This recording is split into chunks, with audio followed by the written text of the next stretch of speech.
এই কনক এই গরুর রচনাটা বলো। স্যার, গরুর 2টি পা, একটি লেজ আছে। না, গরুর 4টি পা, এটি দ্বারা আমরা হাল চাষ করে থাকি। রাখাল ভাইদের কাছে আমাদের একটি অনুরোধ, রাখাল ভাইরা গরু চড়াতে চড়াতে নদীর পাড়ে যাবেন না, কারণ নদীতে আছে একটি ভারী জন্তু যার নাম কুমির। আর কুমিরের 4টি পা এবং একটি ভারী চোয়াল আছে, যা দ্বারা গরুকে খেয়ে ফেলবে। তোমাকে আমি বলছি গরুর রচনা বলতে, এখানে কুমির আসলো কোথা থেকে?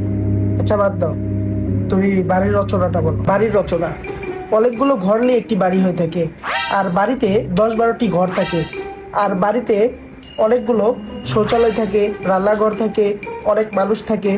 আর বাড়িওয়ালা ভাইদের কাছে আমার একটি অনুরোধ, আপনারা নদীর পাশে বাড়ি করবেন না, কারণ আপনারা রাতে ঘুমালে কুমির আপনাদেরকে টেনে নিয়ে যাবে। কারণ কুমিরের আছে 4টি পা এবং একটি বড় চোয়াল, যা দ্বারা আপনাদেরকে খেয়ে ফেলবে। তুই এটার ভিতরে কুমির ঢুকাইলি? তোরে কইছি আমি বাড়ির রচনা কইতে, তুই বারবার খালি কুমির ঢুকাস। ঠিক আছে, এবার তুই পরের রচনা ক। নবাব সিরাজউদ্দৌলার পলাশী যুদ্ধের রচনাটা ক। এইবার দেখি তুই কিভাবে এইটার ভিতরে কুমির ঢুকাস। পলাশীর প্রান্তরে ইংরেজ বাহিনীর লর্ড ল্যাবের সাথে নবাব সিরাজউদ্দৌলার যুদ্ধ ঘোষিত হয় এবং সেই যুদ্ধের দায়িত্ব নবাব সিরাজউদ্দৌলা মীর জাফর আলীকে দিয়েছিল। সেই যুদ্ধে নবাব সিরাজউদ্দৌলা 53,000 সৈনিক নিয়ে ইংরেজ বাহিনীর 3,000 সৈনিকের কাছে পরাজিত হয়েছিল।